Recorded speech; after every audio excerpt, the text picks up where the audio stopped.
All right, so hello, it's Top of the Hops, guys, live here on a Saturday morning, 9 o'clock Eastern, New York City time. I am your host, Mike Riker. Joining me today, you will see her next week, April 12th, Saturday, at the Rec Center, 44 Park Avenue, Nutley, New Jersey. It's IWF Wrestling Unstoppable. She is going for the IWF Women's Championship. It's my friend. She's one of my great people in my life. It's the all-star Michele Dee. Michele, how you doing?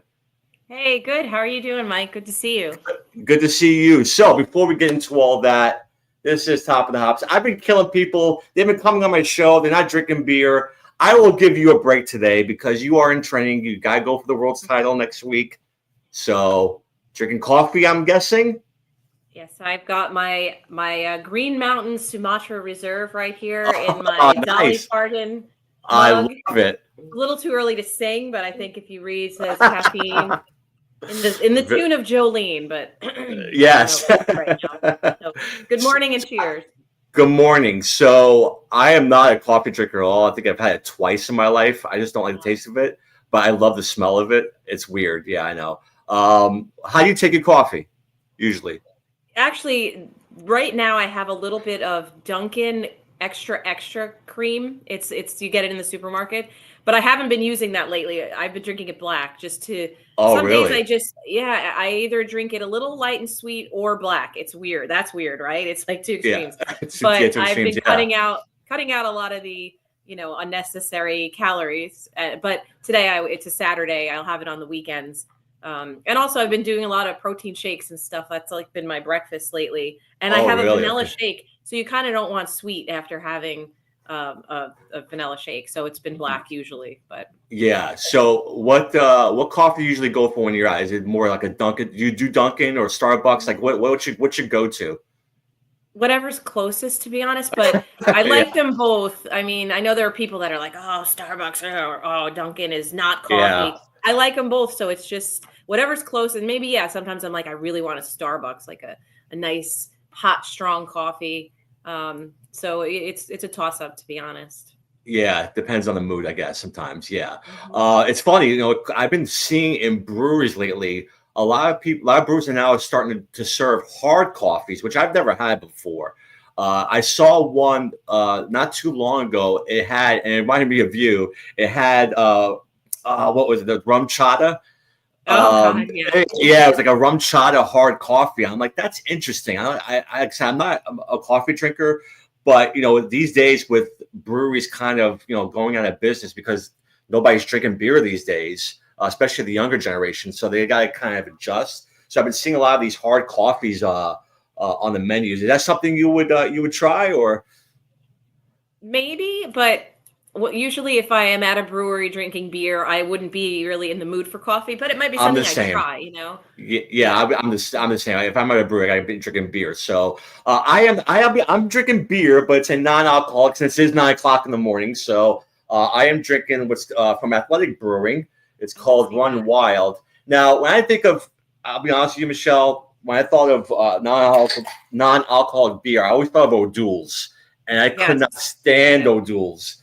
So, but Athletic Brewing, this is the second time I've had them, and I've had this one before, and both beers I've been really impressed with. You do get the hops, you do get like that crispness to it. It's just very light, and this one's got like a green tea flavor to it almost. So it's really good. I think people should check it out if you guys are not into beer. Athletic has a bunch of different styles. They do stouts, they do like lagers and all kinds of flavors. Are they all non-alcoholic? That brand? Their brand's strictly non-alcoholic. Yeah, they do like a raspberry sour. They do like an Irish dry stout, and it's interesting. I haven't had those, but the two IPAs I've had have been pretty good. So I've been enjoying them. Like I said, this is really crisp. It's almost got like that. It's going to sound weird, but it's smell of like almost like a broth almost. But when you taste it, it's like a Japanese green tea. It's really good. I like it. So here's to you. Thank you so much for joining me today here on Top of the Hop. So here's a swig. Mm-hmm. It's got that little lemon flavor too, which I like too. So good. So let's get into it. Next week, you are facing the Iron Siren Skylar for the women's championship. First time going after the belt, correct? For me, no. For her, Oh, yes. Yes. it is. Okay. Yes, So, I've been in all 3 IWF women's championship matches. okay. Gotcha. So, but Well, I if will you be. win, if you win it, it'll be the first time you won it, correct? Yes, it would be. So I have been in Okay, it's a twice big one. before. So, talk about this match now. This a point you're not familiar with, but how would you say your style is to people who haven't seen you wrestle? To my style is very old school. I mean, Yeah. that's part of how I was trained, but also it's a more sustainable style. And I really think it's true to the craft, right? Like you can Yes. watch today, and it's interesting as we were watching through the matches we'll talk about later, the difference in even 10 years in how people wrestle is Mm, insane. Like I was never going to be someone doing, a spot fest. So you have to adapt to, and the old style works, the old school style. And as I'm getting older, I'm taking less risks. And I will always say, as far as a wrestler, I started later in life as a hobby, but a 10-year now.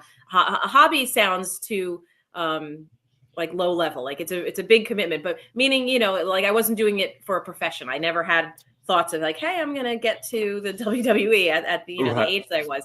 Maybe 20 years ago, if I had started, that would have been a different story. But what I was saying is the risks I take now are less because being a little bit Sure. older, I was never taking risks to begin with. So if there's that level of the person that becomes a professional wrestler that has no fear, I have fear. So I've always had that, where I'm not just like flipping off things, doing stuff, but now it's even, a little more conservative, but it still works, and it's still competitive. Still, I'm about strength, and Yeah.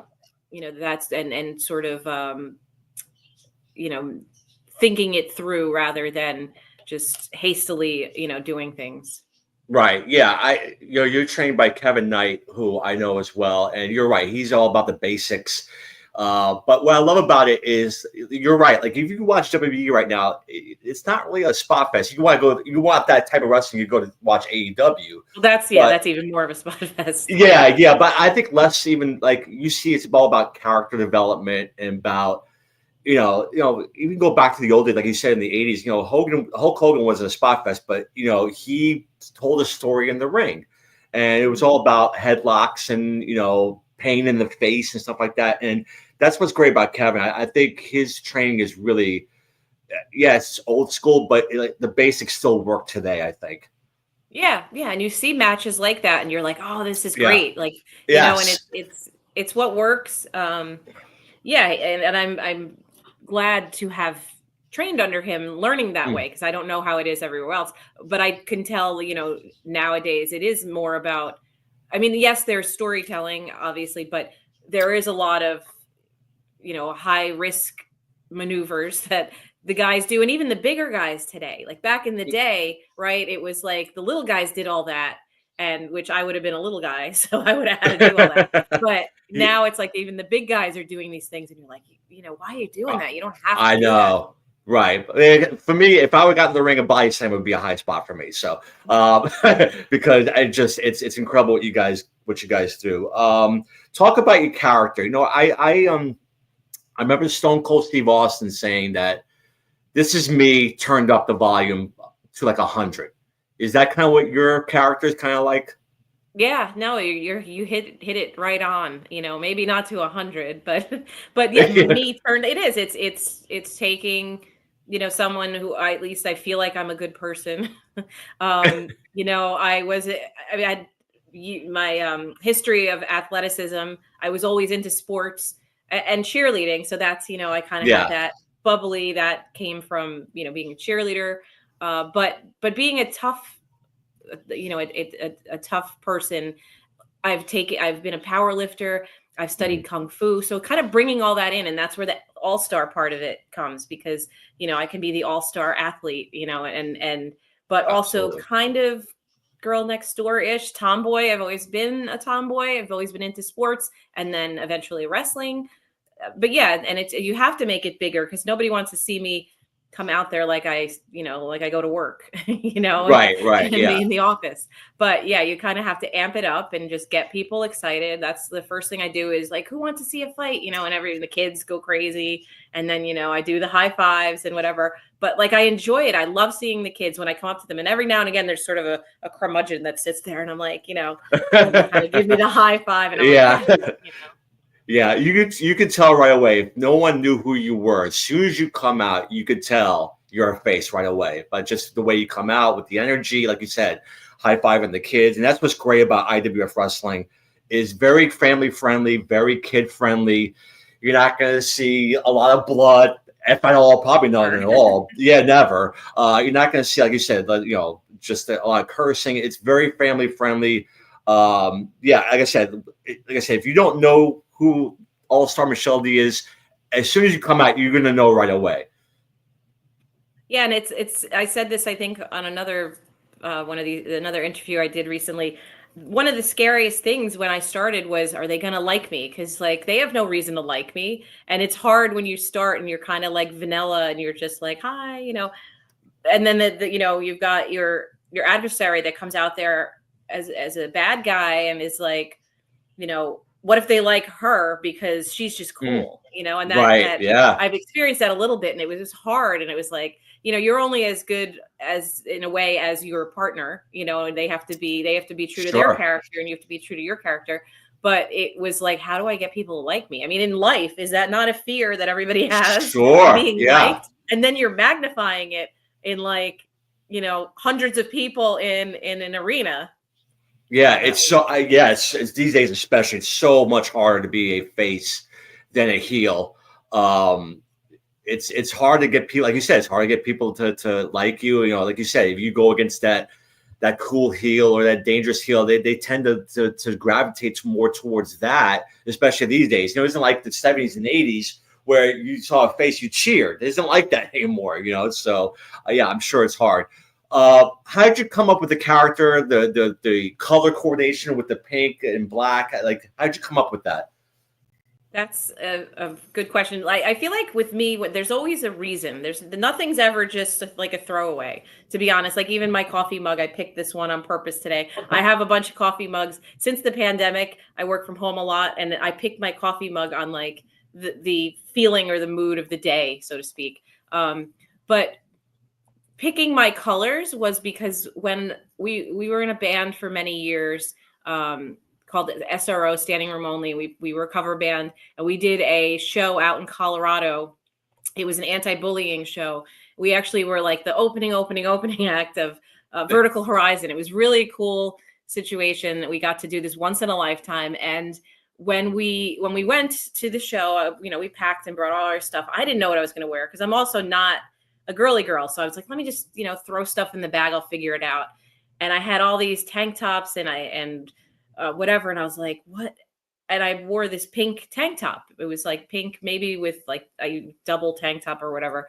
And I did not think that's what I was going to wear because it was just this sort of plain tank top. But then when I saw all the pictures, we were at a minor league stadium and I was like, oh, the only one you could see is me because of the pink. Yeah. It was like Right. this pink. And then when I picked my wrestling color, I just thought pink. Actually, I wore that tank top when I started wrestling before I had wrestling gear. And I just felt like it was a great color to stand out. And some It people say is. like, oh, is it, for the Hart family? I'm like, no, I mean, that's a good story and it's nice. And I see why they picked the color, but Right. it's Right. really it was just a to be seen. Yeah, it's a great color coordination. Definitely works out. Like I said, my wife Nicole's got that same shirt that you're wearing today. So, yeah, Very she's happy obviously to hear that. yes, yes. So talk about this match coming up. Is this the biggest match of your career? Yeah, I would say absolutely. I mean, the first one was as at the time because it was the first women's championship at IWF, and that meant a lot, and there was a lot of preparation for that. And I was lucky to go to the school at the time where we had at one point four women. We had Varla Ray, we had Red Hot Erin, Tasha Steeles, and me, and we all grew up together and learned together, and we were very fortunate to have the three of us there at the time, Erin and Tasha, and we had the inaugural match, and that was really cool. And then the next, I've had other matches. Obviously, my very first match was a big match. That was like an interesting one on a Sunday night. It was different. I forget why we had that match. I think it was like a fundraiser at the wrestling school, and it was a mixed tag situation, and it was kind of like getting in there. I was going to ask you about that. Yeah. How did it feel being there? Did you get physical with the guy, or? Yeah, I actually at the time, Sage, who is the champion now, he was not a good guy, so he grabbed me up, put me up over his shoulders, and we did a spot, and everybody went crazy. They were like, oh, I don't even remember. All I remember was that like somehow we got like in the ring together, and he came over and picked me up, and it was cool. It was great. Yeah, that's cool. Have you suffered any serious injury in the ring at all, or is there a time where you got scared? Yeah, I hurt my knee.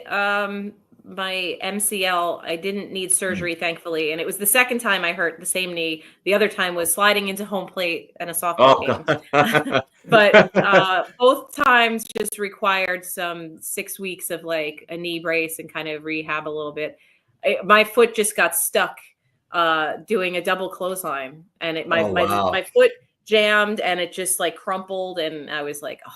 And this was actually right after the first women's championship match back in 2016. It was literally like a week after, I think, and then I was out for like a couple of months, maybe 6 weeks. Wow, that's crazy. Yeah, it's people say it's scripted, but or whatever, but it's real when you get in there. So a lot of injuries do happen in wrestling. So you mentioned you got into this a little late in life, and you mentioned you even hinted a little bit that, hey, if I started this younger, maybe I would have gone to WWE, and that would have been my goal. That's something you think about? Is that something that if you have done in your 20s, you would have maybe gone and become a full-time professional wrestler? Or it's hard to say because I wasn't into wrestling back then, so it wasn't like a lifelong dream. Right. When I met Ken, who you know very well, also yes. Ken Reedy, he who will also be wrestling at the show. We can talk about that too. Absolutely. He was a big wrestling fan, and I was not. My brother was never a fan, at least enough that I watched it as a kid at all. We didn't watch at all in our house. And Ken got me into it. And since I've always loved sports, it just seemed like it was so right up my alley that, I just never was exposed to it. And the first night that I watched was, I think in 2005, I believe it was in February, for whatever reason, I remember that. And it was when Batista turned on Triple H, with the big thumbs down. And I was like, what is happening here? And it was like so exciting. And then I said, Ken, now what? Cause it goes off air. He's like, oh, well, Sunday night's the pay-per-view. What do you mean pay-per-view? What is that? And he's like, well, we get together with our friends, and we used to do that. We still do sometimes. And we watch, and it's just a fun night. And I was just hooked after that. So that's awesome. How it happened. So to get back to your question, I know I didn't totally answer. I don't really have a frame of reference to think, but being someone who is always into sports and athletics and stuff, maybe I would have, but I think, my personality, I don't know if I could have. I feel like I might be too nice for the business. So maybe it's better that I didn't, especially during that time period. I think things have changed a little bit, but yeah, you're right. It's a dog eat dog world out there in the wrestling business. So yeah, I understand your feeling about that. Is there someone that you I don't want to say look up to, but it's something that you like, a women's wrestler today or back in the day that you look up to that you like, wow, I really like her work. Is there someone out there like now, or?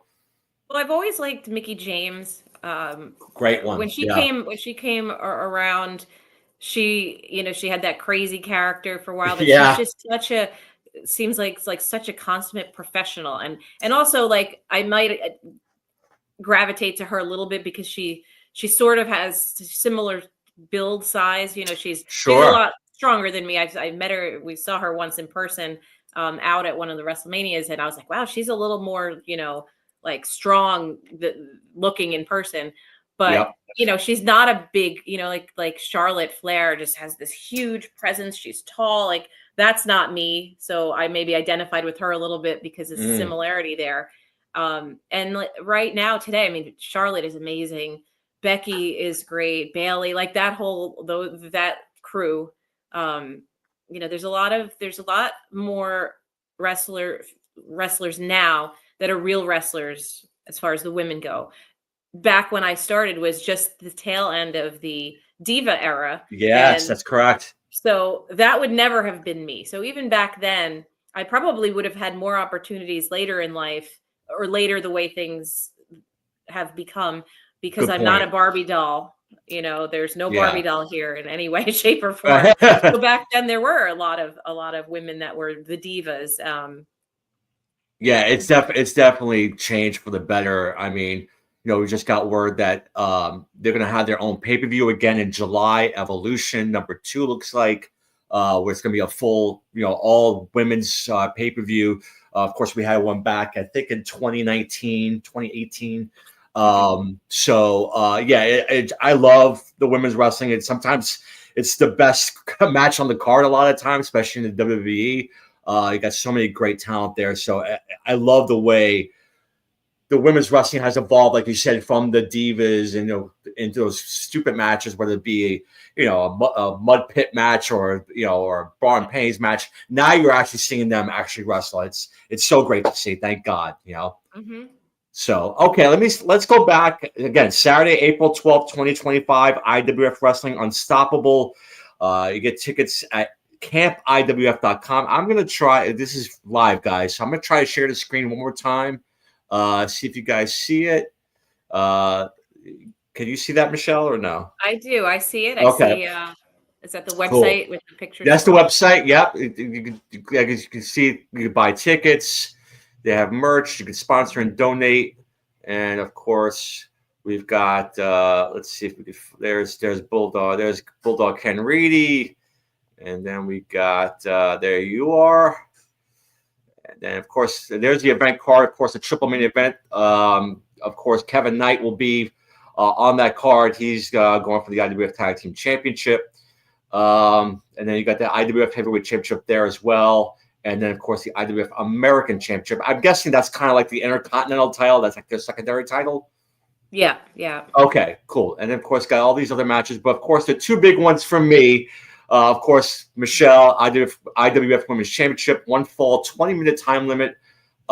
She's going against the Iron Siren Skylar. And, of course, the American Bulldog, Ken Reedy, tag team match, one fall, 15-minute time limit. Him and Fat Daddy Biggie Biggs versus Prince Malcolm III. And the spectacle, I'm hoping I'm saying this right, Izan Ezin? Izan, I think it's Izan. Mm-hmm. Izan Leverett. So, so that's the card there. Let's talk about let's talk about Ken for a second. He's one that's gone back and forth between a heel and a face. I've seen him go back and forth a little bit. So, but in this one, the American Bulldog's a face, correct? Yes, he's always been American Bulldog in IWF and always a face, always a good guy. A few other promotions, he tends to be a bad guy. And he's so good at both, really. He's very good. He has an acting background, so it doesn't, shock me. This is a conversation for, I guess, another time with him, his character and how he got to it. The good guy, I believe, is sort of a him amped up, but the bad guy is not. The bad guy is a character, I think, that he created after 30 years or more watching wrestling. He's taken bits of just bad guys, and it really works for him. He's a really good bad guy.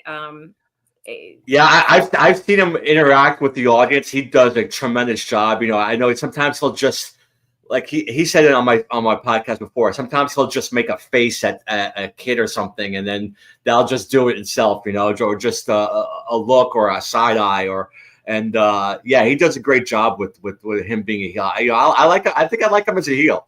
I do, and it's interesting because we have friends that come to see us and they're like, Ken was such a jerk. We hated him. And I'm like, yes. I had a friend actually. We were at a show. Ken was wrestling. I was not, and someone I went to high school with was there. She came over to me and said, "Hey, I just saw you over there." He was like a local place in Jersey, and we were talking, and we're friends on Facebook. She knew I wrestled something, and I said, "Oh, remember that guy with the red robe? That's my boyfriend." She's like, "What?" She's like, "I hated him." So I was like, "His job is done." Absolutely. So you see the site there, campiwf.com. If you're in the area, please, I implore you, go get tickets. It's a lot of fun. Again, very family friendly. They put on a great show, and of course, you get to see my guest Michele go after the women's championship. Quick question, and maybe you don't know the answer to this. And I see the top there, one fall, 20-minute time limit. If it goes 20 minutes, it's still vacated. What happens there? I guess so. We would time out. My guess would be that sounds like how it would work. Okay, so I gotta get things done quickly. Yes, let's hope you get that title and have you back on. So maybe you could show the championship a little bit while we talk some more wrestling. So again, campiwf.com. You see the website there. Please, like I said, go and see Michele, Ken, obviously Kevin Knight. They put on a fantastic show. And go see Michele go win that title. So we'll definitely, like I say, you guys will definitely have a great time. So, okay, so let's get to our little top 5 here. So you suggested, I think it's a great topic. There's always it's WrestleMania season, so YouTube has been putting out, daily their top 50 greatest WrestleMania matches. I won't get into that because I have so many complaints about their countdown, but you suggested top 5 WrestleMania matches that we have been to. I've been to 6 WrestleManias. How many have you been to, Michele? 10, 11. I think 11. So. Oh, wow. Okay. Wait, more than that. Sorry. Yeah, no. 2009 was WrestleMania 25, Houston. That was our first one. Where Ken actually was like, "It's so cool. It's 25. I wish we could go." And I was like, "Well, why don't we go?" And he's like, "Really?" I'm like, really? "Yeah." And we did a road trip. We drove, which was 2 weeks. Back then, we took 2-week vacations. Oh, so nice. But nice. we drove. We had an adventure, and it was such a cool experience. Just getting there, and we got to the hotel where back then we did the WrestleMania package where you got your tickets to the hotel. All the things together. So we got the hotel. Ken's like, leave the car here. I'm going to run in or whatever. He came out and he's like, "These are our people." He just said, "These are our people." And it was just such a great experience. All of them. And it's changed over the years, but we've made friends along the way, and we get to meet people from all over the world. We met people from New Zealand, Scotland. There's a little story about that guy maybe later. And it's been a great experience. So we went from that one through 2019, right before the pandemic. And then we went last year. So we didn't obviously go in 2020, but we weren't going to go in 2020. When 2019 happened, it was New York. We were like, I think I'm good for a while. Like, I don't know why it was, things, are up and down in the wrestling world. We were kind of not that into it. And I'm like, I forget where it was going to be. I said, I just don't think we should. Let's do something else. And, maybe our lives are a little different. We have Monty, our dog that we love so much. And so we weren't going to go. And then the pandemic happened. We were like, wow, that's so crazy that we've gone for 10 years. We decided not to go. And then we wouldn't have been able to go. It would have been all this travel craziness, meaning like getting refunds and stuff. Right. But then we didn't go for a few years. And we went last year, 2024, because it was in Philly and it was an easy trip, a drive. Didn't have to spend a lot of money. We went with our buddy Rocky, who is Sergeant Cash, who you also know. Yes. And we had a good time. So it was good to be back. It really was. And we wanted to go this year, but Vegas, just the expenses just kept. And the tickets are ridiculous. If I could get on my little soapbox. Please do. I mean, Vegas would have just been a cool experience to experience it there. But then when I was looking at tickets, $650 for limited view nosebleeds. So Crazy. I don't want to sit limited, I don't want to spend that money to begin with, but I'm not spending it to watch the monitor like this and not even see all the action. So Yeah, that's rough. I'm hoping to go next year. It's in my area that I used to grow up in, New Orleans, Louisiana. So I'm hoping to make that trip next year. I have a place to stay. That's taken care of. So it's just a matter, like you said, how expensive are the tickets going to be. So we'll see. Yeah, my first WrestleMania was WrestleMania 10, which was at the Garden, and then I went to WrestleMania 20, and then of course, working on Busted Open those few years. That's when we started. And it's funny. I remember WrestleMania 27. It was in Atlanta. We were not there, but we did a pre-show. And I remember Ken calling in and giving us kind of like an update of what was happening. He was the correspondent, and he was giving us, and we were live on the air, and the pre-show was happening. So there was some matches going on before the actual event. And I think, if I remember correctly, I think there was a Daniel Bryan Sheamus kind of match, or they were involved like in a tag match or something, which of course led to 28, where you had the the kind of like the 30-second match. But yeah, I remember him calling in and giving us kind of like the overview, and that was a lot of fun having Ken call in that show that day. Yes, I think after Mania, he ran to the bathroom somewhere and he was like trying to talk to you guys. Yes, that's right. He called the post show too as well. So yes. That was so much fun. And we finally got to meet you in Miami at 28. So yeah, a lot of fun. I will put up some pictures as we go to our account. I have some pictures up here that I want to put up. And I remember the one in Jersey. Let's see, how's that? There we go. Oh, that's like one of my favorite pictures. That's right outside MetLife from WrestleMania 29. Has some great grub there. If you go, that's Doug and of course Michelle. I remember my favorite thing is you with the burger, because you just look so distinct. Like, I have my burger. Of course, the great Dave LaGreca. That's Dave Rosenbluth. Dave Rosenbluth. Okay, yeah. He was part of the Ken Reedy show for many years. That's right. Yeah, and he has his own show. And Ken, I talked to Ken recently. I'm like, we need to bring back the Ken Reedy show, and maybe not just wrestling, but something. Just I've wanted to do a lot of things where I'm like, I want to do a podcast on that, or even one of my. You're gonna laugh at me. I want to give reviews on French onion soups from different restaurants. So maybe that's going to be my little niche. Listen, I've never heard of that. I would love that. I love French onion soup. Nobody steal it. Exactly. So yes, that's our first picture for WrestleMania 29. If you see a little chilly there in New York, New Jersey. It's funny, Michelle, the one time it was in Jersey, not gonna say I didn't enjoy it, but it's just a pain in the ass to get around the New York City, New Jersey area for WrestleMania. Like, it was just, it's not as easy as you think. It's just I'm not crazy about the WrestleManias here. I should be, because they're close and so easy to get to, you would think, but they're not. It's a pain in the ass getting out of the building. It's just, I agree. I hate when it's here. Yeah. So let's go to it. We'll start with you at number 5. All right. What do you got? So I have my little notebook here. I don't know if you can see what this says. It says, life would be boring without Michael Bublé. And is that not the truth? So I have all these notes. I have a lot of notes. So hopefully I won't talk your ear off too much. But I am going to go with, and I have notes on different pages. There are some on here that I will just preface it with, they're not the technical great matches. Some of them are not. They're, that you might think, like, you're thinking back to like the Rock Hogan, obviously I wasn't there for that. Andre Hogan, like, these are like if you really, like you said, if we're talking all time, there's so many matches, and it would be hard to do a top 5. Maybe you and Ken should do like a top 5 of all time, because I'd love to. That would be like really getting to those old time, old school matches and stuff. I will say one that I want to mention that's not on my list because I wasn't there was WrestleMania 22.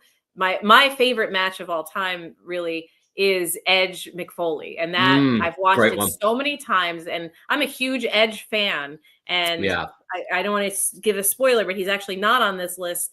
I thought about the WrestleMania 25, the triple threat with him, Cena, Big Show. We sure. actually watched that last night, and I really liked the match. It was overshadowed by another big match that Yeah. day, but the reason I didn't pick it, and some of the reasons I didn't pick certain matches that you might think would be on here, is because I went with how we felt while we were there at the time, you know, and it was like, so some of them might be like, you're really picking that, but it's because it was like, I you love know, it. when you're into it and you feel it and you feel the ground shaking and all that. That's what Yes. sort of I went with my heart. So, you know, we're going to go with what I picked as number 5 was, and I hope I have notes all over the place. WrestleMania 34 was the Triple H, Stephanie McMahon, Kurt Angle, Ronda Rousey. Oh, great match. one, Michelle. And Yes. you know, people might, you know, the purist might say, well, you know, she's not really a wrestler and all that.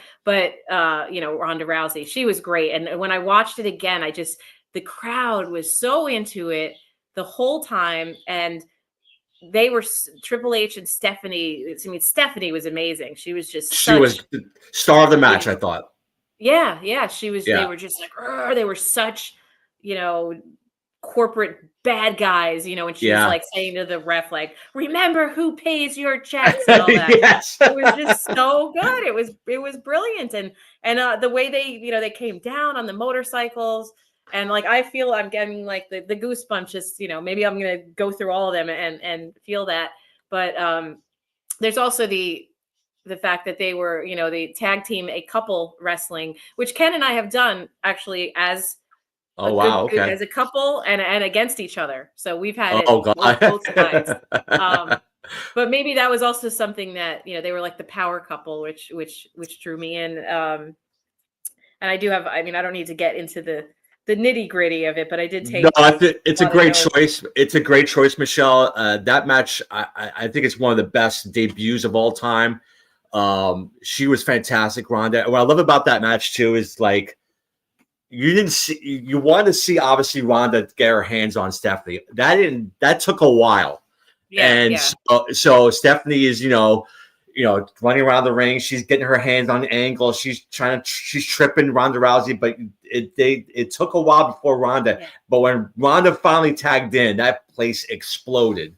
And I just love, and of course one of my favorite moments of that match is just her beating up Triple H. You know, when he's kind of covered up, and she's like, when she picked him up onto her shoulders. That was like the main thing when I thought of it. I was like, oh, well, you have to, because I'm so big on strength, and she's so strong, you know.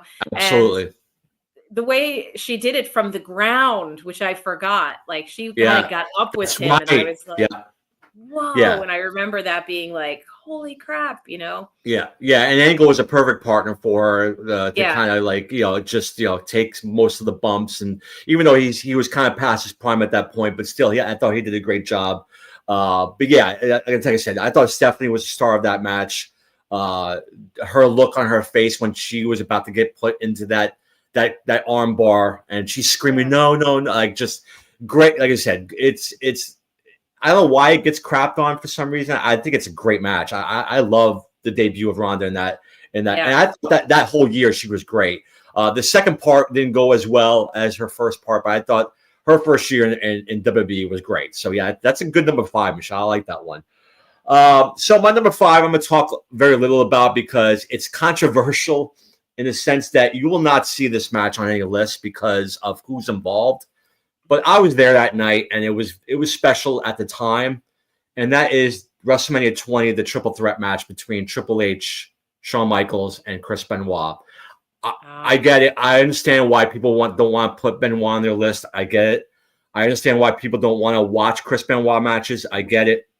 But at the time, I just remember, I'm just going to say this, and then we can get off of it.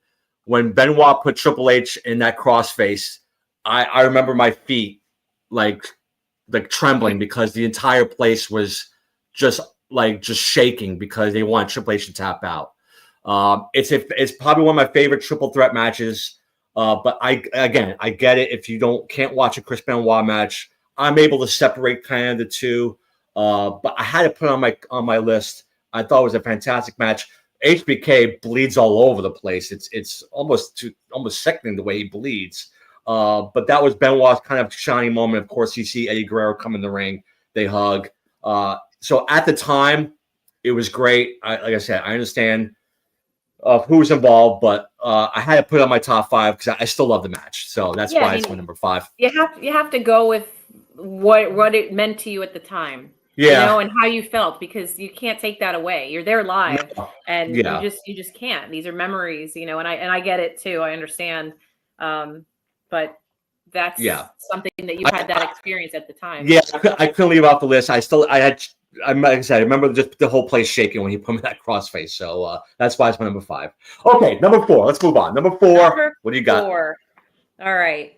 I am going to go with the women's match. This was I'm bad with this was WrestleMania 32 Dallas, which is the Charlotte, Becky, Sasha. Oh yeah. Oh, absolutely.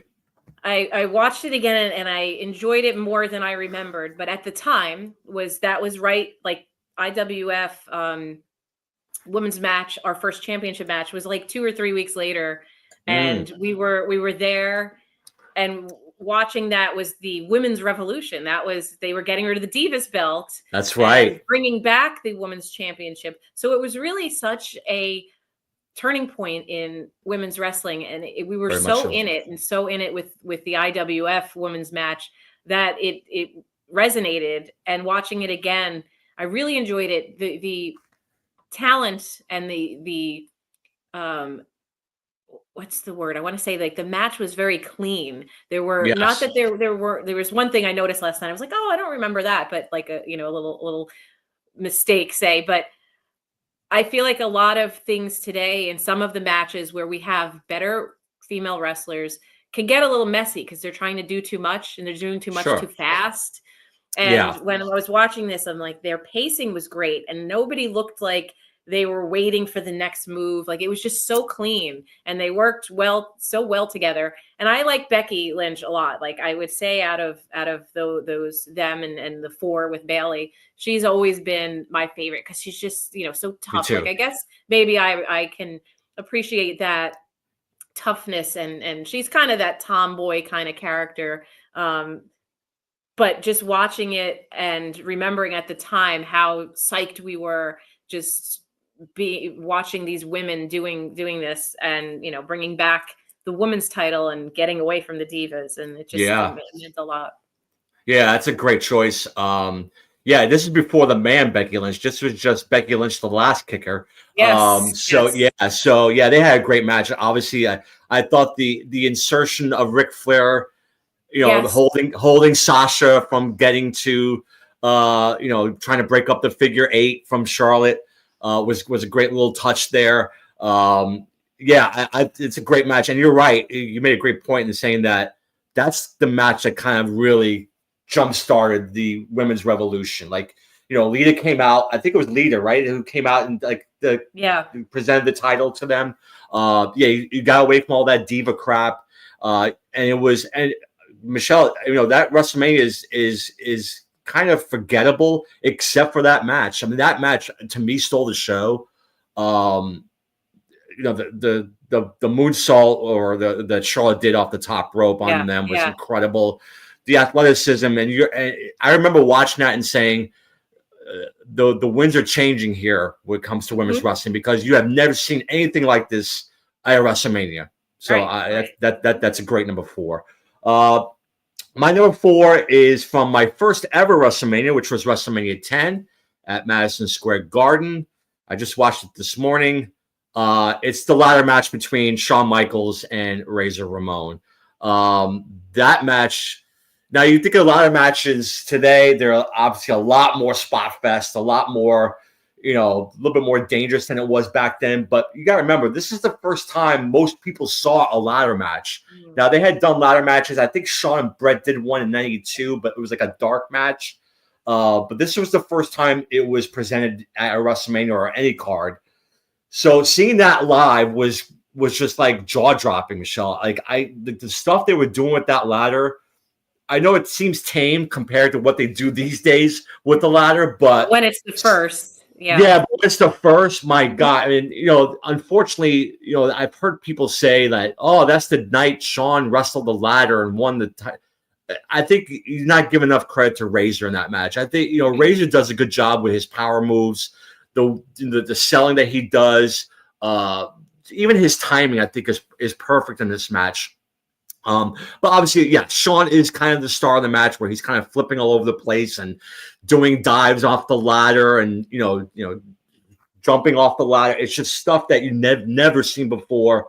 It was just, like I said, it was jaw dropping. I love the match. It probably doesn't hold as much today if you watched it, like you said, compared to all the other, get Money in the Bank ladder matches and all kinds of these crazy ladder matches. But it still holds a dear place in my heart because at the time, just seeing that it was such a spectacle. Mm-hmm. Yeah. So how I have a question Yeah. for you, since you've referenced to at the Garden. I know we will never see another WrestleMania at the Garden, but how was the Garden? Like that feeling, I'm sure was amazing. Yeah, it's definitely special. You definitely get a sense of aura in that building. That it's. I've been to other buildings. Now, I've never been in the one in Chicago. I've heard that. I've heard a lot of wrestlers talk how that I think it's Rosemont Horizon is kind of like the loudest building that they've ever been to. But Madison Square Garden has got to be close because, boy, when something happens, like whether my number 5 or my number 4, that building shakes. I mean, there's definitely a feeling there. It's just you're somewhere special. For people who are outside New York, they probably don't get it, but it's just, God, Bruno, sold out, Madison Square Garden. Hulk Hogan sold out Madison Square Garden. Yeah. So, at the time being there, and you remember 94, it's not the greatest year of WWF. They're kind of like on a downswing a little bit. Hogan had just left. Now he's going more towards the smaller wrestlers like Bret and Shawn. So there's definitely kind of like a down period.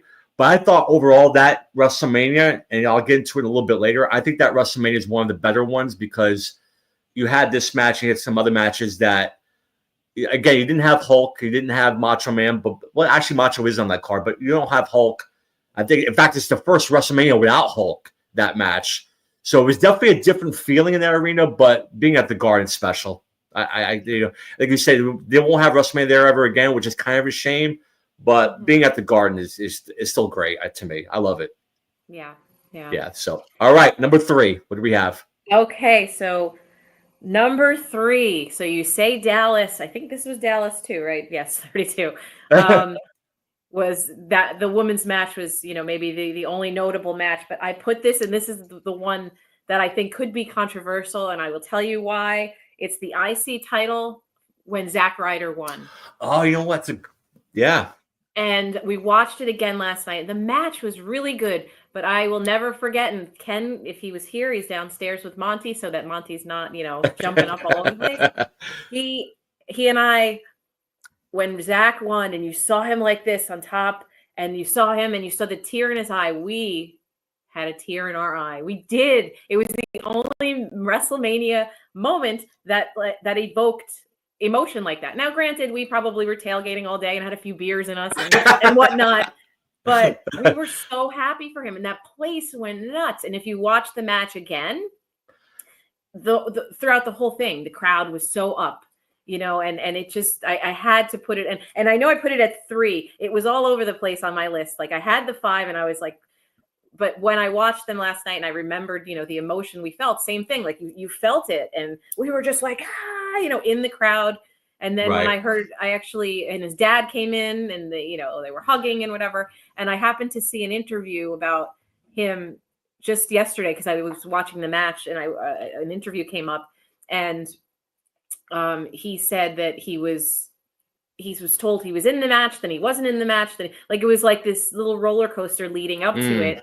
And he just he literally said he was trying to plead his case with people at one point. And when he wasn't in the match anymore, and he said he went to Road Dogg, and for whatever reason, he was just talking and saying, I just want to hear my song at WrestleMania. That's all I want, because he's been in some things, and he was never, as a singles competitor, going down. And he said Road Dogg kind of took that to heart and I guess he advocated for him. And that was it. And it was such a great moment. And I know I'm like gushing over it, but to have us up in the nosebleeds pretty much, and like just having that little bit of emotional reaction, to me, is what wrestling is all about. You get the fans. Yeah, I'm glad you mentioned that. That opened the card, Michelle. Yeah. So I'm glad you mentioned that, because I have to go back and watch that match. I forgot about that match. And you're right. It was a shock when Zack Ryder won that. Yeah. It was like, wow. You could have thought 4 or 5 different other people besides Zack Ryder to win that match. Yeah. And of course that leads to, of course, the next night he loses it to The Miz. But I know that was.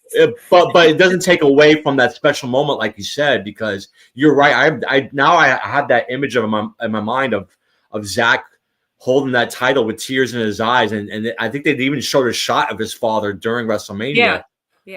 Yeah. That's a good one. I have to go back and watch that. Zack, back Cardona these days. It's an interesting.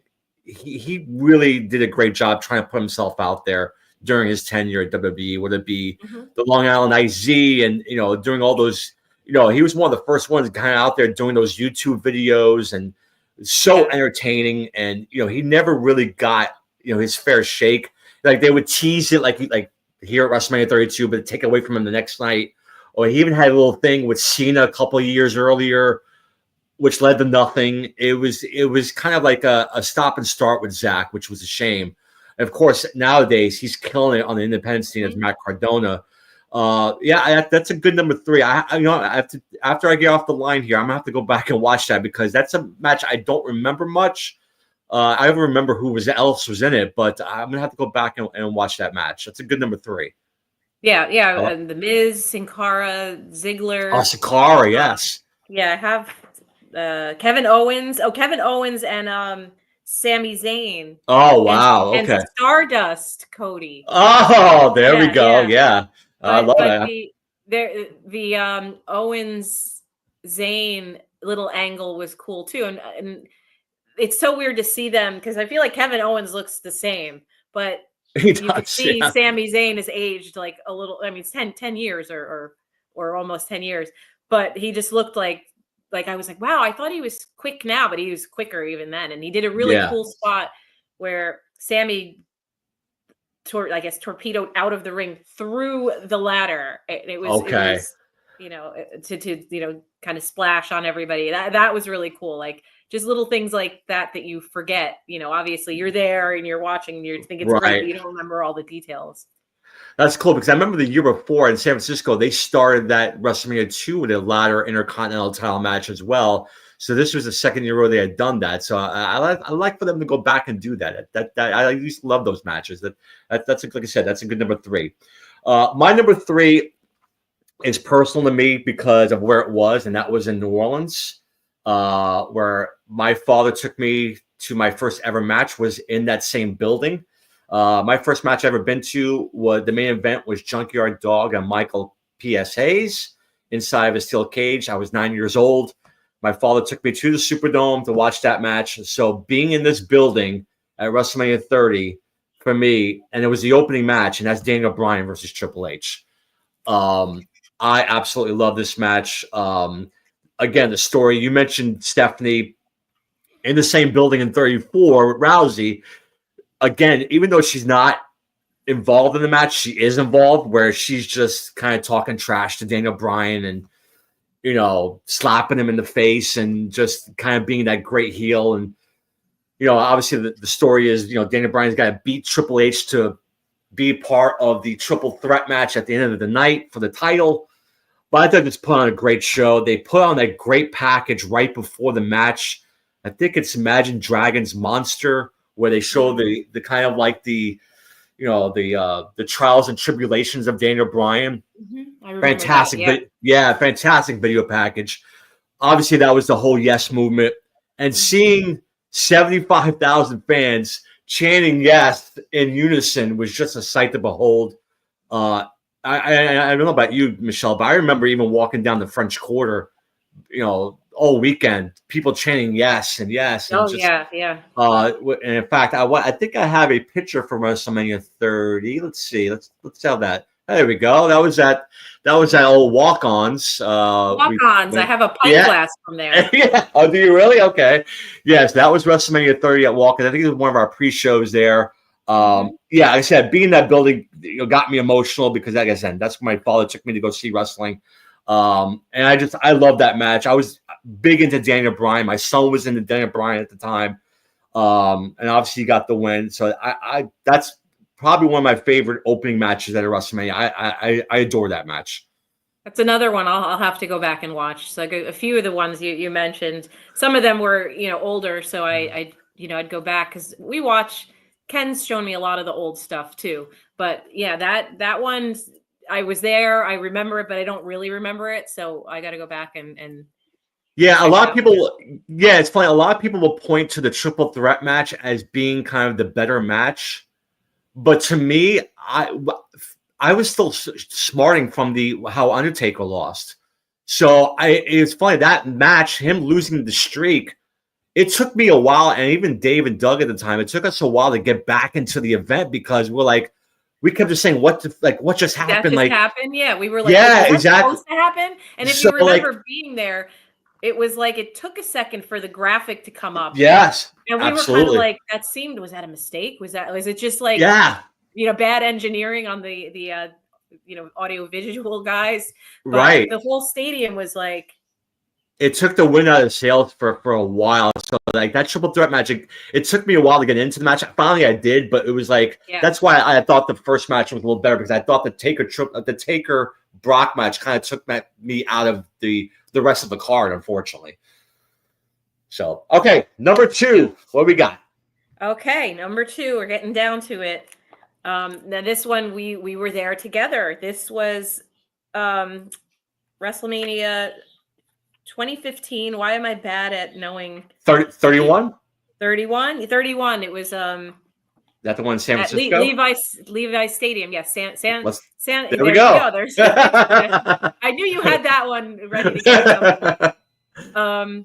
Yes, this match, actually, it's really just Seth Rollins in general. The match with Orton first and foremost. That whole WrestleMania was so cool because I had never been to one where it was light out, it was sunny. Yes, good point. It was in open air stadium. I think I've been to a couple that like Philly and then Orlando, but this was the first one. And it was so beautiful during the day and hot and in the sun. Mm-hmm. And their match that was a great match. We watched it again last night, and the RKO out of nowhere was amazing. Yes. That, to begin with, was just a great match. And I've been a Seth Rollins fan pretty much since that day. He's been like my guy.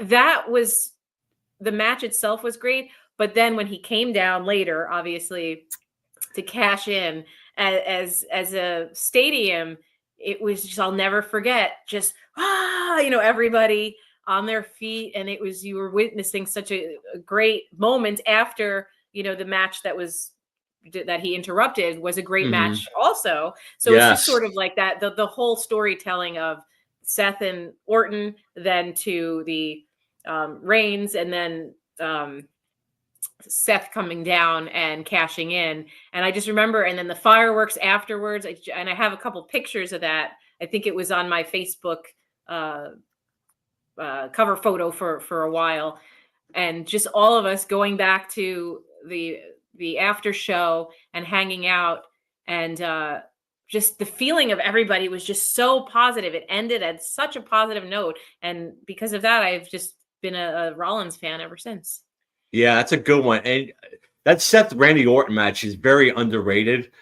Again, it gets lost in the shuffle because of what happened at the end of the night. Yeah, exactly. Yeah, but you're right. When that cash-in's got to be a top 5 moment ever in WrestleMania, because we didn't even think about him cashing in that night. So it was like, wait a minute, he can do this? Like, it's like he like insert himself into the match. And that match, you said, that match was great. Brock was kind of bleeding all over the place. Yes, So I forgot about that. him and Roman were having this great moment, and Roman was getting booed, obviously. It's weird. Seth is a heel, but when he cashed in, that place erupted. Yeah, exactly. Which was fantastic. Just a brilliant way to end that WrestleMania. And you're right. I like what you said about that outdoor kind of daytime WrestleMania was kind of cool. Like it was, the sea of red in that stadium with the sun beaming down. It was a cool look. I enjoyed myself there. It'll be interesting to see how it looks in Vegas this year. Obviously, in the West Coast time, you're probably gonna get the same thing. It's gonna be 4:00 in the daytime, so it'll be interesting. And Vegas, I'm sure, will be hot as hell at 4:00 in a couple weeks. But it'll be interesting to see how that looks as well. And that'll be the first WrestleMania. I know they had it outdoors last year, but this will be the first daytime since WrestleMania 31. So it'll be interesting to see how that looks compared to what we saw in 31. But yeah, great choice. I mean, like I said, that catch to me is a top 5 moment ever in WrestleMania. I'm glad you agree, because I felt, I mean, these are just things, that to me that moment meant a lot, but it's cool to see that it meant a lot to you. Oh, absolutely. Well. I mean, that's all we talked about in the post show. I mean, it's just I don't think we talked about any other matches besides that cash in, because it was such a shocking. And like you said, even though he's a heel, you're right. It was a feel good moment. It really was, yeah. Yeah, because nobody wanted Roman at the time. People liked Brock, but it was still, yes. Even though Seth was this heel, he was still kind of like that independent wrestler coming out of nowhere. The Tyler Black from Ring of Honor, and it's like, all right, he's finally the champion. It was weird feeling, yeah. If I could say, I think it was such a dick move that everybody was like, holy shit, and that was it. And it left us all. We all left Mania, and we're just on such a high, And then I got to beat up Dave a little bit afterwards. Yes, let's talk about that. So I remember after the post show, we had a little, as he calls it, daddy sodas. I think I'm gonna have to post it. I have the video somewhere. I'll have to post that in the link after this, because Dave LaGreca, I'll just say this, gets chopped pretty hard by Michelle, and it's hilarious. And there's a huge Michelle print on his chest that he wore for the rest of the night. So yes, that was a fun. I've been chopped by you as well, so it's not fun.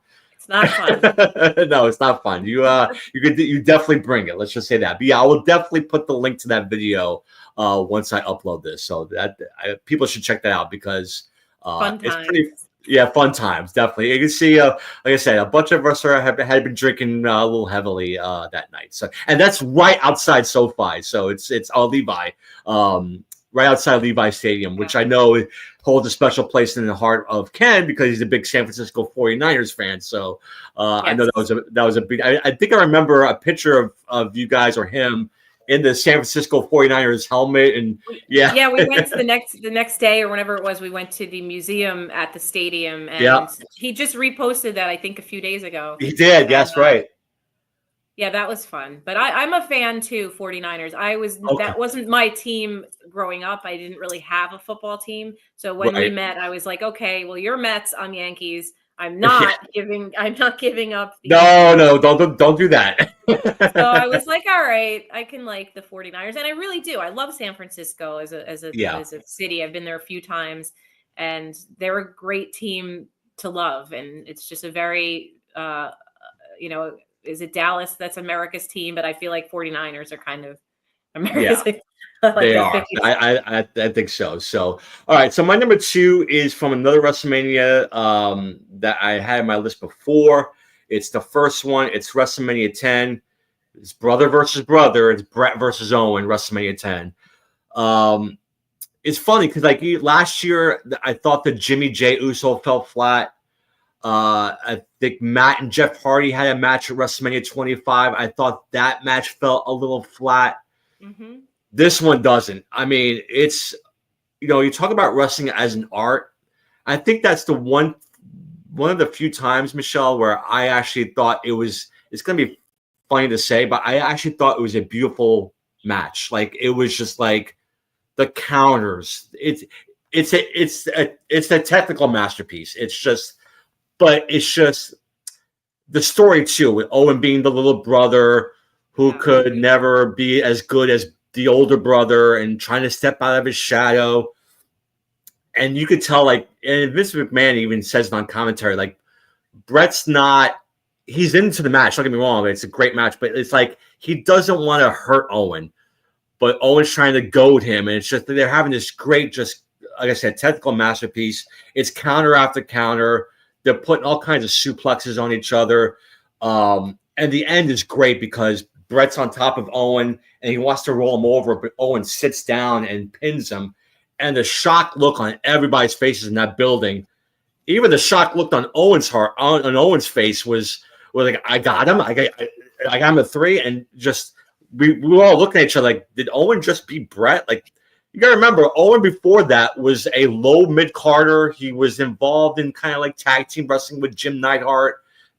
Bret was the champion. You know, he wasn't champion there, but he was kind of like a 2-time Intercontinental champion, had won the world title before. So he was the kind of like the main guy there at the time. So when Owen beat Bret, that was a shocking moment at the time. You know, Owen obviously goes on and does great things, but seeing Owen beat Bret on that stage and the opening match of that card, shocking. But like I said, to me, it's a piece of art. I love that match. I will have to go back and watch that. I may have watched it. Like I said, Ken has shown me the old stuff. And when we used to have WrestleMania parties or even our pay-per-view parties, sometimes we put on old matches and we just, in the living room, and LaGreca used to come by a lot back in the day. Yeah. And he would say, we got to watch this. And we would just put it on, a lot of the old stuff. But I'm pretty sure I have seen that one, but I'd have to go back and. Yeah, it is a technical display. It's fantastic, but there is a story there with the brothers, which I love, and they played into it so well. Owen's a real asshole in this one, which I love. So I definitely check it out. So okay, we got it. Here we are, Michelle. What's your number one? Number one. I think you can probably guess this based on knowing which WrestleManias I've been to. WrestleMania 25, Houston, Taker Michaels won. It is the experience of a lifetime, and being my first WrestleMania, and I had been to a few other live events, over the years before that. But we get there. I told you the story about the hotel, and these are our people, and we were just all in for that weekend. And that match was brilliant. And I've watched it several times since, but we watched it again last night. And the pacing and everything was so well done. And just the way they brought the crowd up and down and up. And that was another one. After that, everybody was exhausted, which is why I feel like the triple threat match gets forgotten about after that. But then the main event, Orton, Triple H, still, we wanted to go back and watch that again, which we have, but last night it was just getting too late. That one, I feel like nobody was really, just everybody was done. They were just done. Yeah, they were spent. The way that, the drama of it all, the lead up, in the video package, and then Shawn Michaels in the white and, in the black. But when we were watching last night, I have to laugh though, because it was so dramatic with like the, and like Michaels in the hat. And then it's just all of a sudden his song kicks in and it's like back to cheesy Shawn Michaels, with his sexy he was a little heelish leading up to that match too, from what I remember.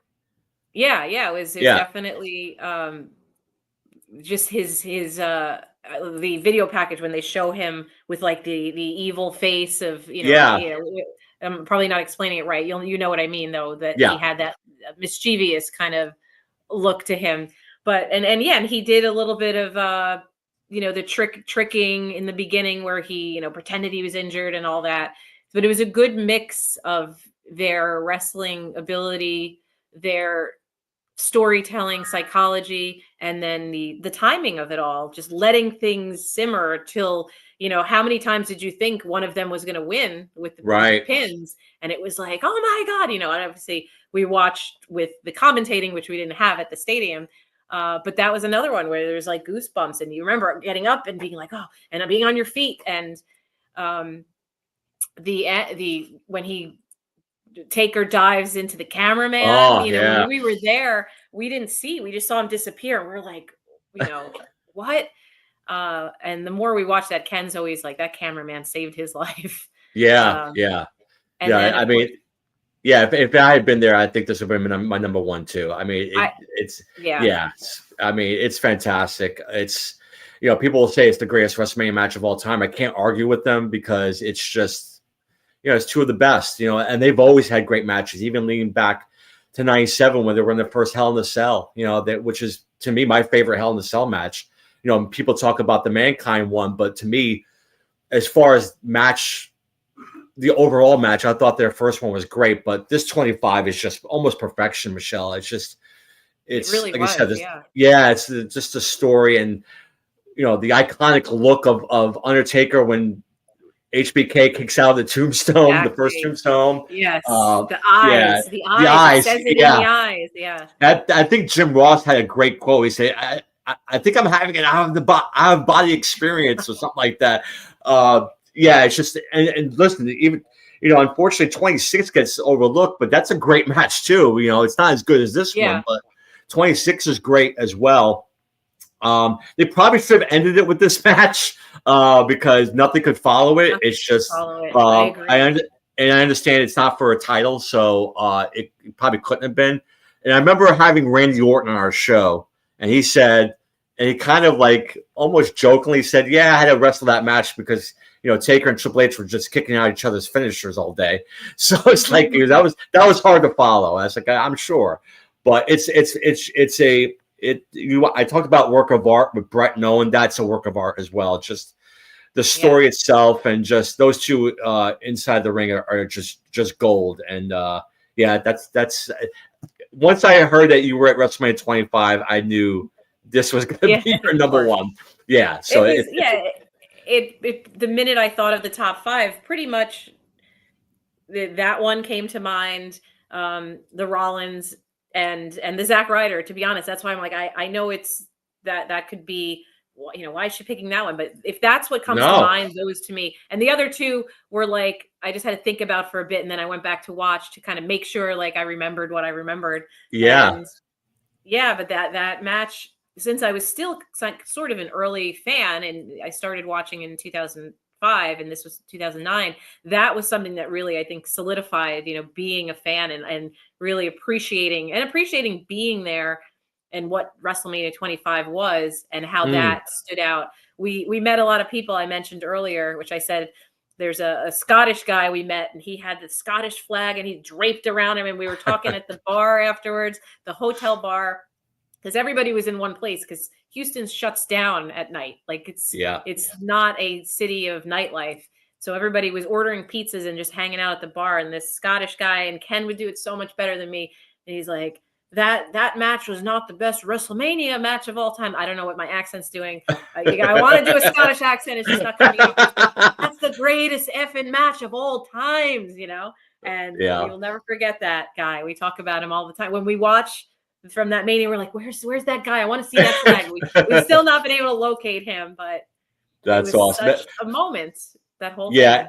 And that's the great thing about WrestleMania. For those who don't know or not into wrestling, it's just it's not just about that day. It's about the experience, the week almost. They've turned into this, it's a celebration of wrestling, really. Like, everybody's down there, even all the, independent promotions are down there doing shows and stuff like that. So there's so much to do. Even if you don't want to do all the WWE stuff, you could go see TNA. If you want to go see, at the time, Ring of Honor or any of these other promotions do stuff, they're there. They do WrestleCons and all kinds of stuff. It's just, like I said, it's not just about a celebration of the WWE. It's a celebration of wrestling in general. I love it there. I love WrestleMania week. I miss it. So it's a lot of fun times. So like I said, once you said 25, I knew that was going to be your number one. There's no other way to go. So I was not at 25, but I was at this one. It's very similar almost. It's a guy that was in that match WrestleMania 28, Miami, Florida. It's Undertaker, Triple H, Hell in a Cell. That's my number one. Good fantastic. One. Yeah, it's fantastic. A lot of emotional. Part of me thinks that match should have ended Taker's career in a way.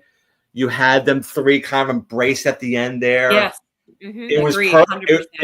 It was perfect. It was 20-0, so it was the perfect kind of like symmetrically as far as the record itself.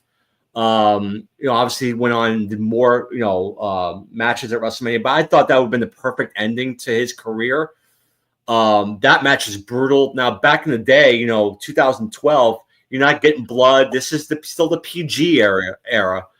But these two guys, you see blood. Triple H is bleeding in this match. Not a lot, but enough. And they hit each other with bombs with those chairs. I mean, Undertaker's back is all bruised up. Taker tells a funny story that before the match, they wanted to have a little blood in the match. And Triple H is like, I'm his son-in-law. He won't fine us.